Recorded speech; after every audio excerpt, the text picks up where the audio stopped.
Well, good morning, everyone. Thank you so much for being here today. And I'd like to especially thank Brain Balance for giving me the opportunity to speaking here today.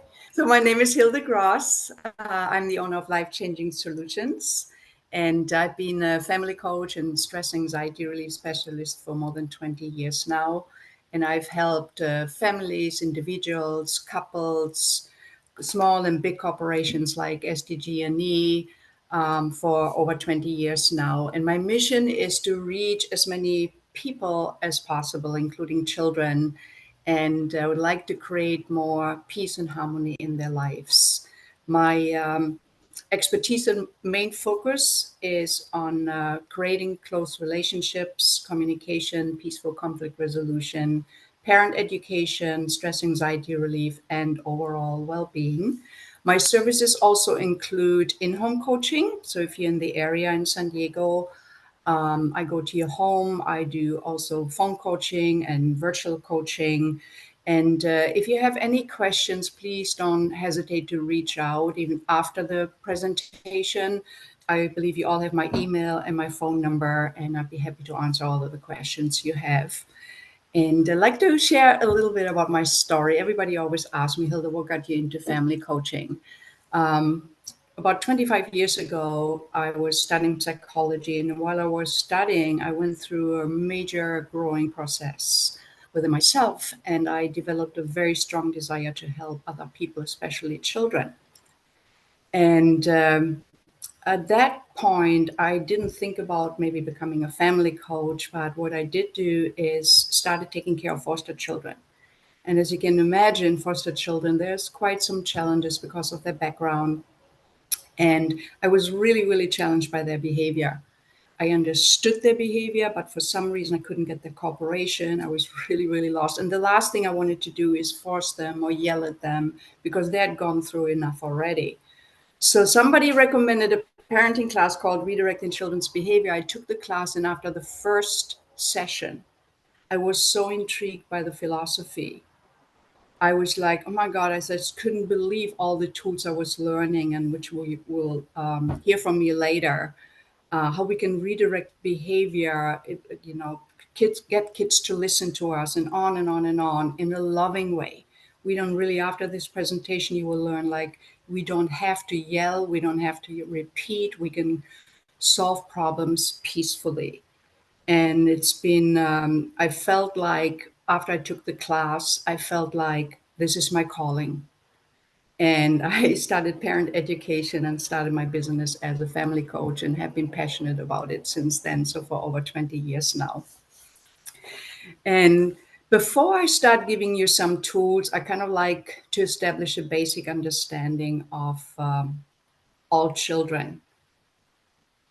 Actually, it's not just children, it's also, it really applies to all people when it comes to behavior. First, I would like for you to understand, why do children misbehave? Why do we behave the way we behave? Because if we don't understand that, if we don't really know what causes the behavior, we just, it's almost like, you're putting a band-aid on something, but you're not really going to the cause. So all the parenting tools you have been using in the past or will use without the understanding will be only temporarily, and they will not be very effective. So when it comes to understanding, it says here, all misbehavior is communication and a sign of discouragement. When children misbehave, they're trying to communicate a basic need. When children's needs are met, there's less need to misbehave. Children will get their needs met in either appropriate or inappropriate ways, whatever works or whatever we train them to do. So I want to challenge you to do a little paradigm shift here. So next time your child misbehaves, instead of seeing them like, oh my God, what's going on again? They're spoiled, or this and this and this and this and that. See them through different eyes and kind of like imagine that child is trying to communicate something, but they don't know how to communicate. And since every communication, they're trying to communicate needs, you know, I don't think any one of us, maybe just a handful of people, know when they start behaving in a certain way that we're actually communicating basic needs. So again, coming back to the paradigm shift, all behavior has a purpose and all misbehavior is communication. Before I, let me see for a moment here. So first I want you to understand actually the behavior and like the old beliefs. And many of you probably can agree with it. Let's take a look at the old beliefs here. You say children misbehave because they only want attention, they're stubborn, they're spoiled, they're selfish and self-centered, they're inconsiderate, they're just like their mother, father, they can't help it, they have bad genes, my spouse and I are bad parents. So conclusion, misbehaving child equals bad parent. Reaction, I must control or manipulate my child's behavior, or I'm a bad person. Let's take a look at the new, oops, that was a little too fast. Let's take a look at the new beliefs. So children misbehave because their needs are not being met. And let's take a look at this list here. They want to belong, to be loved, to be powerful and have a place and valuable, to experiment and explore. They want to feel heard and understood. They want to feel accepted, stimulated. And of course, they need enough rest and eat regularly. So the conclusion here is misbehaving child equals child who is communicating. Reaction, I can find ways to meet the needs of my child. I'd like to touch on a few here for a moment. We all are familiar with our basic needs. We all want attention. We all want love. There's one particular basic need, and I've been doing this for over 20 years, talk to all walks of life, including therapists and school counselors. There was maybe in my 20-year history, there were maybe two people after I asked them, about the basic needs. And you guess what they always leave out is the need to feel powerful and valuable. Most people don't know that this is actually a basic need. And if that basic need is not met, I promise you, your children, including adults, will get those needs met in either appropriate or inappropriate ways. I'd like to share with you briefly how this all starts. Let's say when you were 2 years old and your mom, or your dad were yelling at you because you didn't pick up your toys. And what usually happens is we ask the child first nicely, and then we start repeating, and eventually we're losing it. So we start raising our voice. So we literally react to the child. And in that moment, when we react to the child makes a feeling level decision. They feel very overwhelmed in that moment because they don't really understand. Number one, they feel like, oh my God, the most important person in my life turns on me. So they feel not only overwhelmed, but they also, something interesting happens when you react, they feel empowered.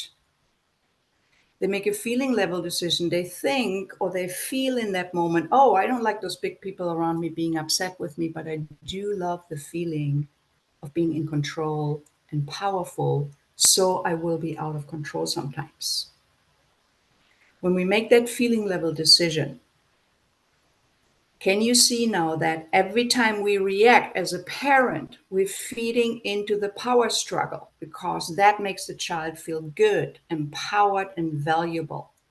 So we get conditioned to get our basic need for power and control met in an inappropriate way.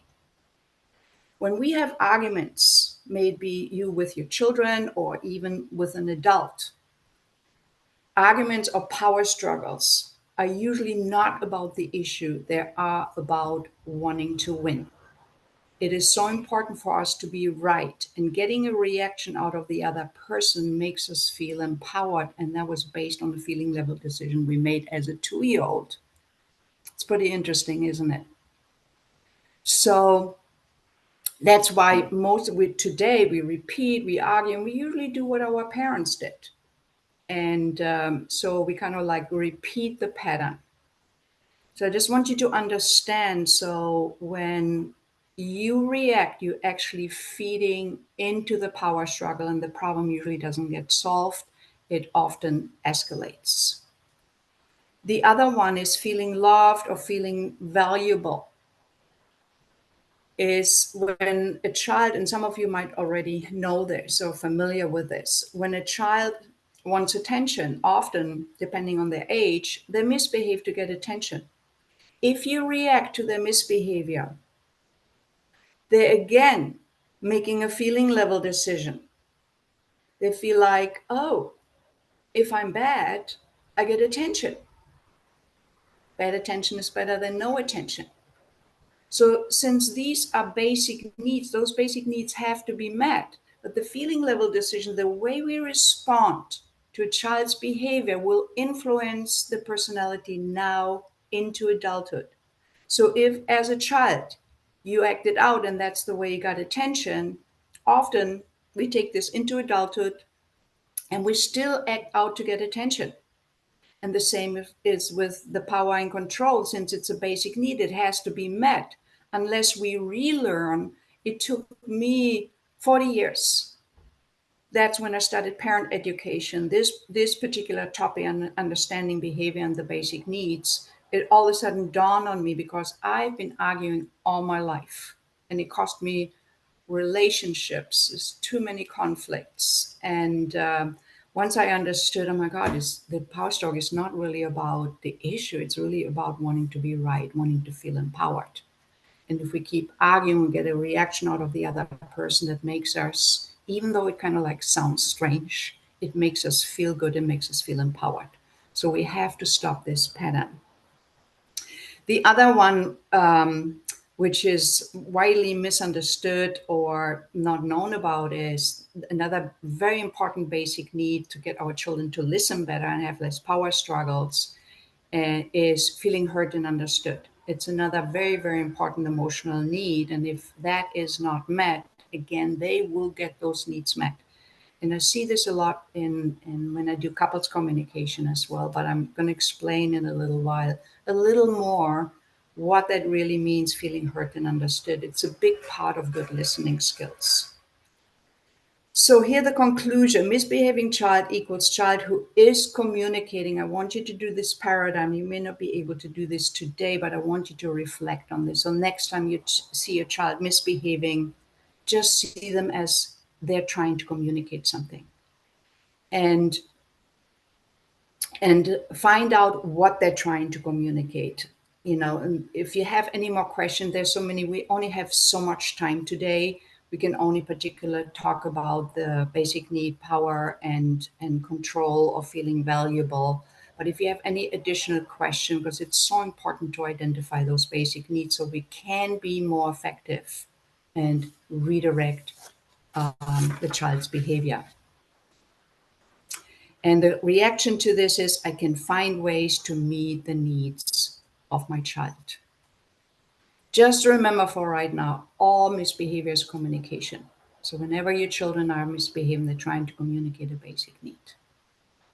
And it's also a sign of feeling discouraged, because if the child feels encouraged and their basic needs are met, there's usually less need to misbehave. And before we go into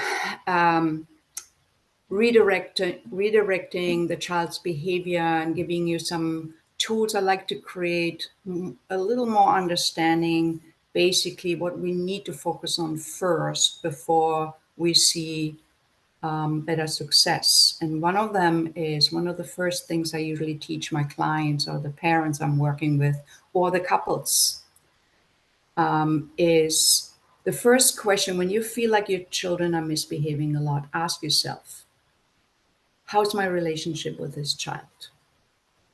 Have I been doing more encouragements lately, or have I discouraged them more? What happens when children misbehave a lot?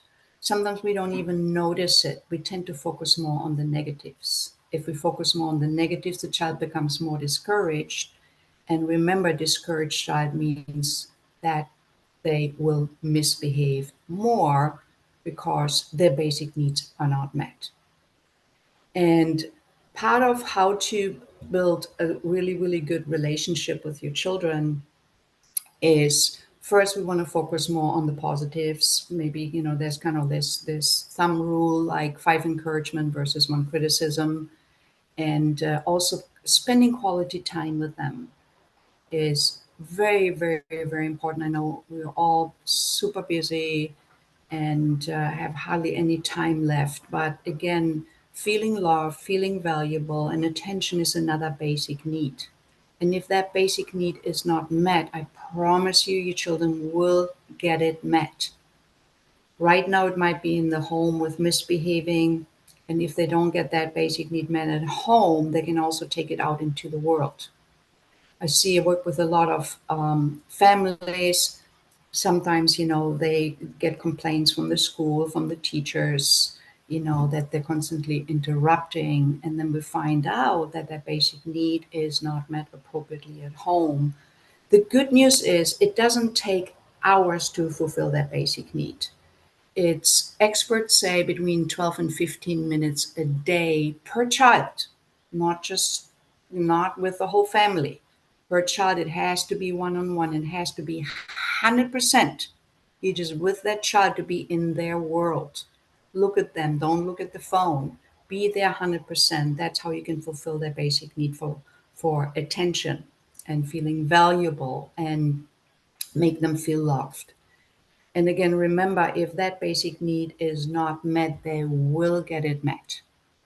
And sometimes parents say, oh, I don't want to learn all those new tools. I don't have the time. But they often don't realize how much time they're spending with misbehaving children. It takes far more time than learning a new tool, which maybe takes you a few minutes. And yes, you have to practice. Maybe it takes a little more time, but then after a while, it becomes second nature. Make it a goal to spend with your children 10 to 15, 12 to 15 minutes each day individually, and you will see a huge difference just by doing that.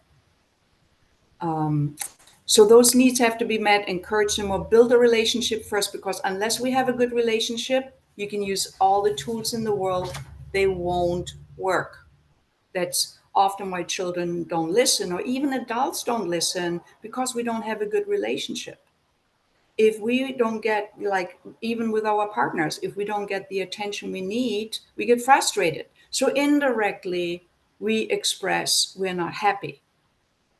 So remember, all those needs will have to get met, either appropriate or inappropriate ways. I'd like to briefly touch on listening skills. This is so powerful. I was just recently writing an article about the power of listening. And by the way, if you would like to be on my email list, receive free articles or other invitation to workshops, make sure you send me an email or give me a call, or if you have any questions at all, don't hesitate to reach out. Let's take a look at this listening part here. I was earlier saying part of the basic needs is feeling heard and understood. And this was shocking when I did some research and it was coming up with these things. Number one, we often wonder why children don't listen or talk. And the main reason is actually they don't feel heard and understood, which is a very important part of good listening skills. And it says here, did you know that 90% of behavior problems come from young people wanting adults to listen to them? 90% behavior problems. That's a huge percentage. And I work with a lot of parents with teenagers, and it's the number one complaint. Medical studies report that the number one request from suicidal teenagers was for adults to listen to them. Number one request. Again, the listening is very, very crucial. We have to learn how to become a good listener. Did you know that the best listeners focus on feelings, not facts?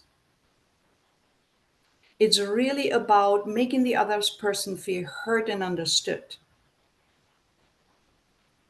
even if you disagree with them. Really listening is the most important ingredient for building healthy relationships, strong leadership, and striving organizations. Feeling ignored and misunderstood is painful, whether we're 6 or 60 years old. And we can all relate to that. And this is one of my favorite quotes about listening. I like to share with you. It says, when I ask you to listen to me and you start giving me advice, you have not done what I asked. When I ask you to listen to me and you begin to tell me why I shouldn't feel that way, you're trampling on my feelings. When I ask you to listen to me and you feel you have to do something to solve my problem, you have failed me, strange as that may seem. Listen. All that I ask is that you listen, not talk or do, just hear me. When you do something for me that I can and need to do for myself, you contribute to my fear and inadequacy. But when you accept as a simple fact that I do feel what I feel, no matter how irrational my feelings, then I can quit trying to convince you and get about this business of understanding what's behind them. So please listen and just hear me. And if you want to talk, wait a minute for your turn and I'll listen to you. I used to be a horrible listener until I studied communication and this particular part. I always blame people in my past. They were not really good listeners. At the same moment, I didn't even know what listening really meant. So when you want to listen intently, remember one of the major reasons children don't talk or listen is they don't feel heard and understood. So to listen to someone, maybe a child or an adult, don't give advice. Just let them talk, no matter how irrational they're feeling. Don't tell them they're not supposed to feel this way. Don't solve their problem for them. That's not listening. Just tell them, I hear you, I'm listening until they are completely done. Make sure they feel heard and understood. Once a person feels heard and understood, then they actually become open to really listen to you. And you can ask them for what you want. But first, we have to learn how to listen. At the end of the day, the most overwhelming key to a child's success is the positive involvement of parents. I like this quote by Jane Hall. So we have to learn some new skills. But listening is not an innate skill. It has to be learned. Before we go into redirecting power struggles, I'd like to quickly explain different parenting styles. The most used ones are we either too autocratic, which means too strict, or too permissive, which means we give in too much or doing too much for the child. What we want to create here is we want to be kind and firm. And before I show you how to be kind and firm and get the cooperation, I like to make you aware of if you are either too autocratic or too permissive, there are consequences to it. Just a sheet here I'd like to share with you about understanding parenting styles. For example, the child's reaction to punishment is lying, blaming, irresponsibility, fearful, confusion. Child pleases or resists authority figure. They have low self-esteem, lack of trust, desire for revenge, anger displaced on younger siblings, uncentered children, sneakiness, hurtful of self, external control, teaches child what to think. All of those had my name on it when I was growing up because my parents were very, very autocratic. And there was a lot of yelling in my home and a lot of reactions. And I remember as a child, because I was so afraid of my dad, I started lying. I was thinking I was a smart child, at least I thought so. Thought like, yeah, why would I tell them the truth if I know I get punished? So that's when children start hiding because nobody likes to be punished. It creates fear in children, and that's the last thing we want. And we're using those parenting styles usually. We're not here to blame anyone. Believe me, if I wouldn't have studied all of this, I would have done so many mistakes myself.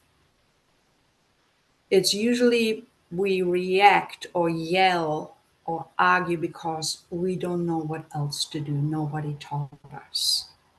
But the good news is there are some wonderful tools out there, which we get to in a moment. Before we get there, I like to share the child's reaction to permissiveness. Experts actually say that the permissive approach is even worse than the autocratic approach. These are, you see a lot of people today or children, they're disrespectful, they feel entitled, and they have a lack of self-confidence. So for example, what it causes is freedom without order, lack of respect, because if you can't follow through with what you say, often we threaten a child, but then we don't follow through, so they lose respect. And deep down, the child actually thinks like you're weak. That's why also why they lose respect. So there's a lack of self-confidence, lack of concern for others. Child doesn't learn the value of contributing, lack of self-discipline and focus, questions whether or not they are loved. Ooh, this is powerful. Why would they not feel loved? Because it looks like when you give in, they are all happy. But it's just an external motivation in that moment. Deep down, children do want boundaries. They want consistency. Then it's often why they test you, because it's right in their job description. They're supposed to test you, but your job is to set a boundary and follow through with it. I don't want to go into the rewarding part. I'd rather go into what we can achieve. The child looks for happiness within.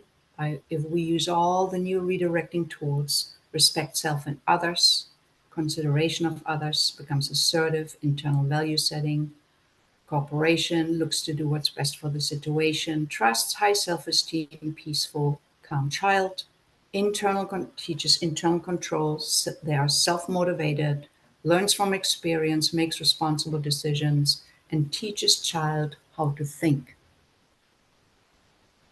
Just want you to remember, especially with those parenting styles, all the comments we make, all the reactions. Just remember the way we respond to a child's behavior will influence their personality now into adulthood.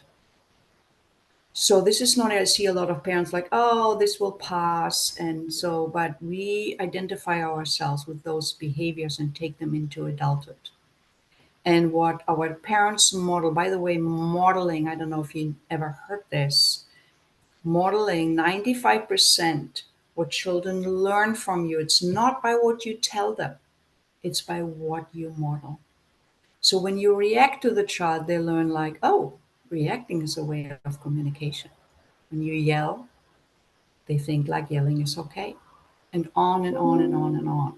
So please be aware of 95% of what you model, that's what your children will learn. The way we respond to a child's behavior will influence their personality now into adulthood. One of the questions I started asking myself when I started taking care of foster children, before I disciplined them or before I opened my mouth, depending on the situation, was what am I teaching this child right now? What are they learning by my response? The other question is that how would I like this child to be as an adult? Because remember, they get influenced by the environment, by us, by what you model.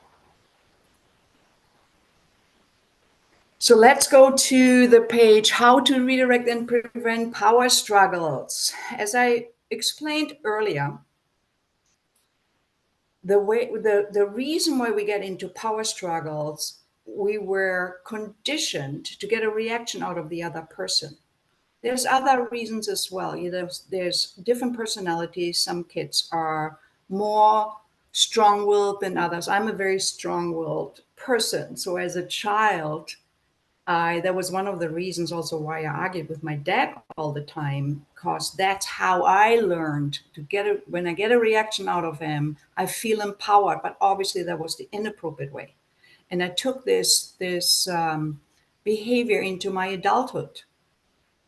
And so we really don't want to do this. What we want to do next time, before we get into an argument, we need to stop those arguments. So the first step to redirecting power struggles is actually to sidestep the power struggle.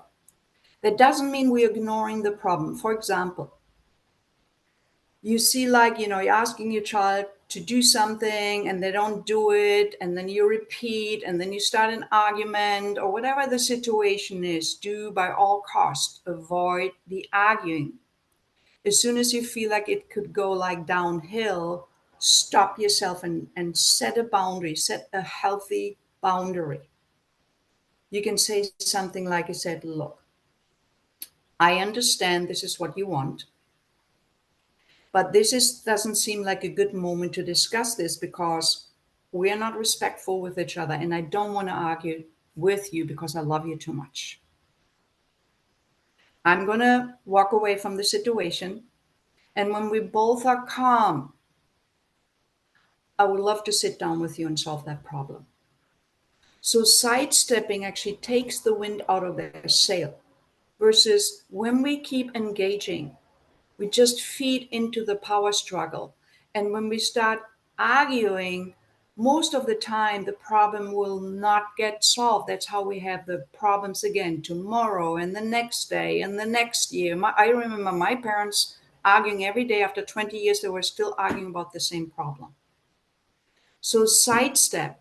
Don't just walk away and ignore the situation. Tell them why you walk away.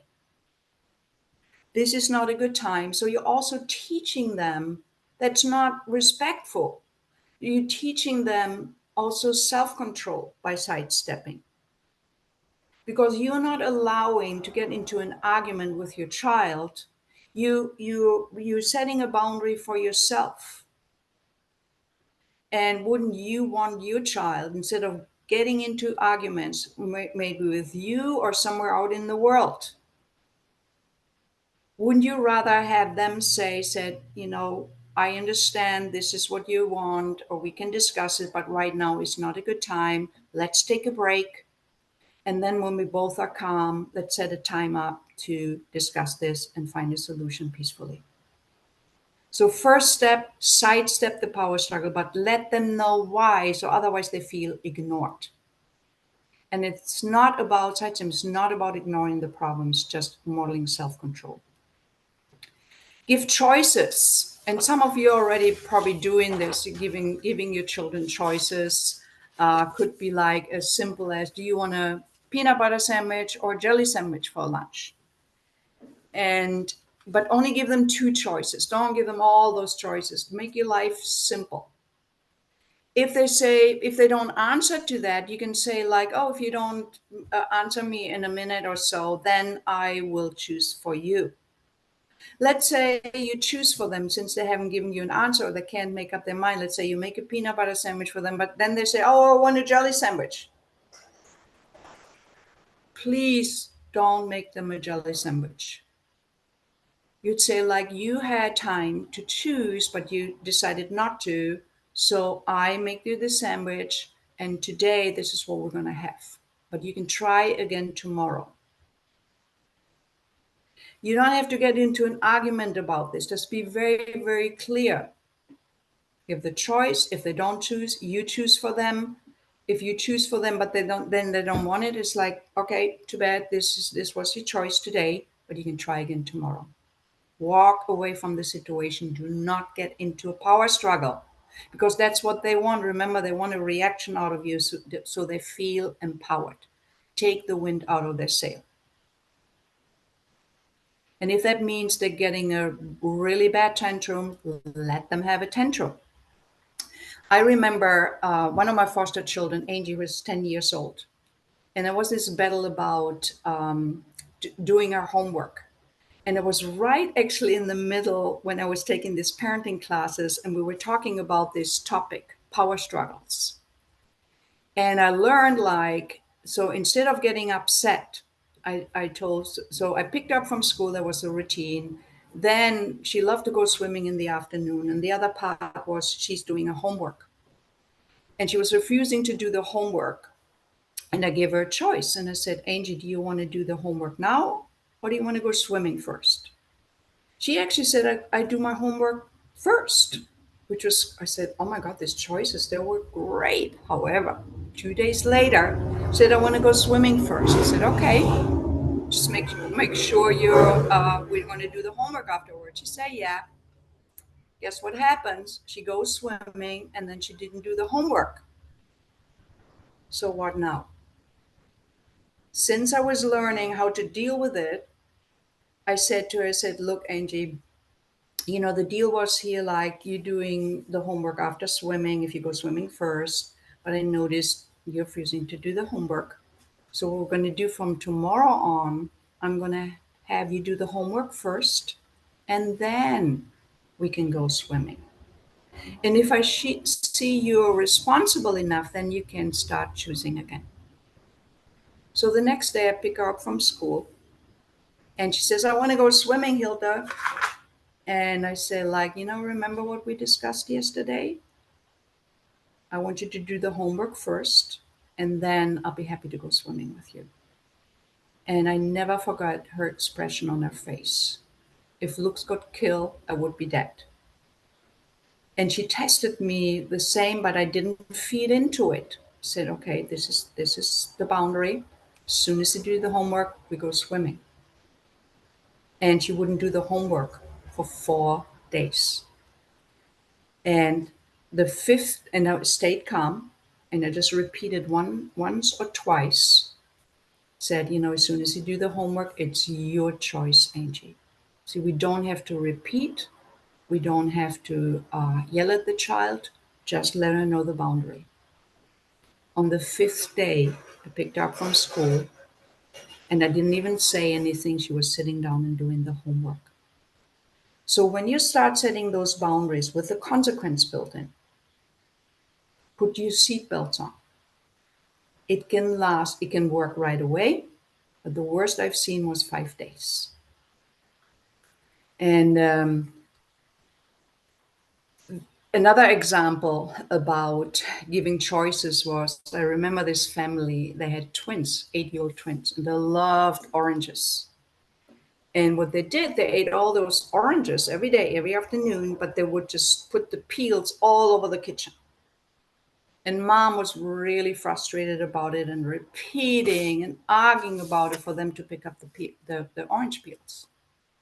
Until I suggested to mom, said, okay, let the boys know. No, said, I'm no longer willing to pick up your orange peels. Here's your choice. When I see pick up the orange peels this afternoon, after you eat your oranges, you can have oranges tomorrow again. If you decide not to pick them up, we'll skip the oranges tomorrow. Do I have to yell? No. Did I have to repeat myself? No. You can turn every threat into a promise. It's beautiful. So set up the boundary, tell them what they can have. You can't have your orange if you promise to pick up the peel. So let's say you try it that day. Even though they say, okay, we'll pick it up. They eat the oranges and then they kind of like orange peels everywhere. Don't say anything. Don't get into, you maybe give them one warning. You say, like, remember, when you pick up those orange peels now and clean the kitchen, you can have oranges tomorrow again. They refused the first day, but then the next day we skip the oranges. So you have to follow through. If you don't follow through, they don't take you seriously if you keep giving in. And for them, it was only one time. And the next day, they put the orange peel away. It was no longer a problem. Or often what you will see when you give them that choice, they actually do it right away. But you have to say it in a calm way, kind and firm. That's what we want. You want to eat your orange, you have to promise to put this away. Do we have a deal here? And allow the child to say no. I think most parents already do this, but only if you haven't set a boundary. So randomly allow them to say no once in a while, which is empowering. And what you might have noticed when we actually do this, a few minutes later, they actually do the task. Or you ask them a few minutes later. Don't insist at the moment. That can feel like very controlling. And the more controlling you are, the more they will resist. Do little win-win negotiations. Could look like, hey, I can see how you want to win. That's great. How can I win too? There's a lot to learn about win-win negotiations or mediation. I'm also a certified mediator, so I do a lot of win-win negotiations. And we can be very proactive. We can either do it in the moment. If it's just a little problem, I remember this one family where the 4-year-old wanted to wear shorts in the winter. And the mom said, like, no, you can't wear shorts. It's too cold outside. But instead of getting into an argument, she said, like, I understand you want to wear your shorts, but I want for you to wear, long pants because I'm worried you might get sick. How can we do a win-win? A win-win empowers the child. So all those tools, what you're seeing, it's about empowering.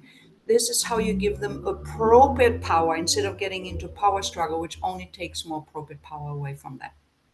So do little win-wins. Use less words. We talk way too much. For example, let's say they're responsible to feed the cat. What we do often is like, oh, I can't believe you didn't feed the cat. Look at the cat, she's starving. Just say cat. Did you know that children get over 2,000 compliance requests daily? When they come home, they don't want to listen to you anymore. So we have to become creative in finding ways to get their cooperation. Remember, every time they defy you, they're communicating my basic need for power and control is not met. And knowing that now, we want to become creative. How can we empower that child in that moment, either by choices, allow them to say no, do the win-win, talk less, or find useful ways for the child to feel powerful and valuable. I remember one of my other foster kids was little John, 6 years old. Every time I picked him up from school, it was a battle to get his seatbelts on. Again, until I studied how to redirect power struggles. And I knew it was all about power. He wanted to feel empowered. So I was thinking about what to do with little John. Next day, I was picking him up. And I said to him, I said, John, I'm going to make you the captain of the seatbelts today. You're the boss. So when you're in the car, you can tell everyone to put their seatbelts on. So he felt, I had this big smile on his face, felt like he's the boss. He goes into the car, buckles himself in first. And then it was so cute. He was just bossing everybody around, including me, to put the seatbelts on. Put them in charge of something. Use words like, you the boss of this, you in charge, or you can be my little helper, and so on and so on. Anything that makes them feel valuable and powerful. That's how we can appropriately empower children and fulfill that basic need in an appropriate way. And catch your child being cooperative. So whenever you see them doing things well or following through with something they said they would do, acknowledge them. Say, thank you for helping me set the table. Thank you for feeding the cat, and so on. Setting boundaries and or making agreements. We unfortunately won't have the time to go into big agreement settings, but you can set those boundaries and give them those choices and have logical consequences built in. Logical consequences are, they are related. They're reasonable, they're respectful, and teaches the child to take responsibility. So when I was saying earlier about, let me see if I have another example. Oh, I'm going to use a teenager who started driving. This one particular family comes into mind. So she was allowed to use the father's car on the weekends, and the curfew was 10 o'clock. So the first time she takes the car, she comes home at 11 o'clock. So father was very, very upset. And initially he was threatening her, said like, I'm not going to give you the car again. And of course he didn't keep that threat. And so until I visited them again and he told me what happened, and I said, look, okay, we actually included the teenager. and where we're explaining and coaching the parent to talk to their daughter, where it's like, said, look, we want you to have the car. If you want this car on the weekends, you have to agree to bring it home at 10 o'clock. Do you agree? Ask them, be very, very clear. If she says yes, I'm going to go a step further. If she says yes, I said, what would be a fair consequence if you don't keep the agreement? She didn't come up with something, but then we came up with something. This is what, when it comes down to logical consequence. So logical consequence, if she doesn't come home on time, would be she's not allowed to get the car the following weekend. It's not about like you're grounded or you can, you don't get any time, and this is all not related. But not being able to use the car the next week, and because she broke that boundary or the agreement, is reasonable, respectful, and teaches the child a responsibility. Whereas punishment, we take responsibility, the parent does. And as long as we take responsibility by threatening and punishing the child, what they learn actually is, oh, as long as somebody else takes responsibility for my problems, I don't have to do anything. So use logical consequences and be careful how you set it up. Everything should be done in a kind and firm way. So again, with the car, you say like, okay, you can have the car next week again if you agree to come home at 10 o'clock. But if you choose not to come home at 10 o'clock, then here's the consequence. You won't be allowed to use the car next weekend. Are we clear? So then the next weekend, she breaks the curfew again, even though we made an agreement. So be prepared. Which means, I said, let's say she comes home at 11 o'clock, don't get into a fight. Just let the logical consequence do the talking the next weekend. So let the week go by. She asked for the car. And the way I would answer or respond to the child is said, look, you made your choice last weekend not to have the car today or this weekend. But you can try again next weekend. So we don't have to get into an argument. Just hold them accountable for the agreement they have set.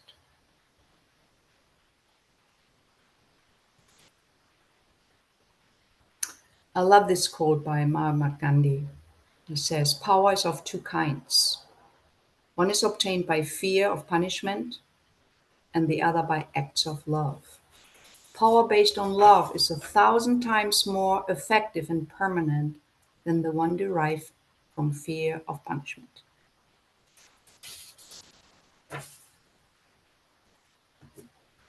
I would love to share this with you, what it really means to be unconditionally loved. I personally never experienced it while growing up, and some of you may relate to that. But we have a chance to give unconditional love to our children today. And it says here, every time we punish, threaten, use guilt, or withhold love, we are creating fear in our children. Fear destroys children's spirits and makes them feel like they are not good enough. We certainly have had enough of that feeling in our own lives. Our children need to feel unconditionally loved by us. Many of us are still thriving to be loved by our doingness or business. Ask yourself, am I using fear or am I giving love? Using fear to discipline causes children to protect themselves from responsibility by lying or blaming others. Most children react to fear by fight, flight, or freeze. They either become rebellious or resistant, they go away, or they give you vacant stares. Fear breeds competition, fighting, separation, and hostility. Fear of punishment causes children to give up who they are to be what someone else wants them to be, or to give up who they are in order to rebel against what someone else wants them to be. Unconditional love is essential in raising self-confident children that love themselves and the world in which we live. Only by giving our children unconditional love will they be free to be the best that they can be and have the ability to help others to be their best. It is through unconditional love that they will give our children the most valuable gift of all, the ability to maintain the childlike faith in life. And please remember, the way we respond to a child's behavior will influence the personality now into adulthood. Knowing now that there are more healthy and effective ways to redirect your children now, you can make a conscious decision. You can go back to your old parenting style, or you can start using some new tools, or get some material, take some classes, or get some coaching. And again, if you have any questions, please don't hesitate to reach out to me. I always give like for parents, I give like a 20-minute free consultation. So please reach out. If I can help you in any way, I'd be happy to do so. And also, please pass on this information if you like the content. And if you share this with others, please share. Though my mission is to reach as many people as possible to create more peace and harmony in their lives. And if you want to be on my email list, please send me an email or give me a call. And this is a good way always to forward the emails you're receiving, even though you're not using it, but somebody else can use them. I know pediatricians and counselors always appreciate this information. A lot of people don't even know that services like mine, family coaching, even in person, virtual, or per seminars are even available. Remember, it takes a village to create more peace and harmony in the world, and I do need your help with that. And I know it seems a lot to learn at first, but don't underestimate how much time we're spending with misbehaving children. Remember that it it takes 5 minutes of work to prevent 15 minutes of turmoil. You put 5 minutes in, you save 15 minutes. So it can save you a lot of time and energy. And I wanted to thank you all to make the world a better place. Thank you for being here today.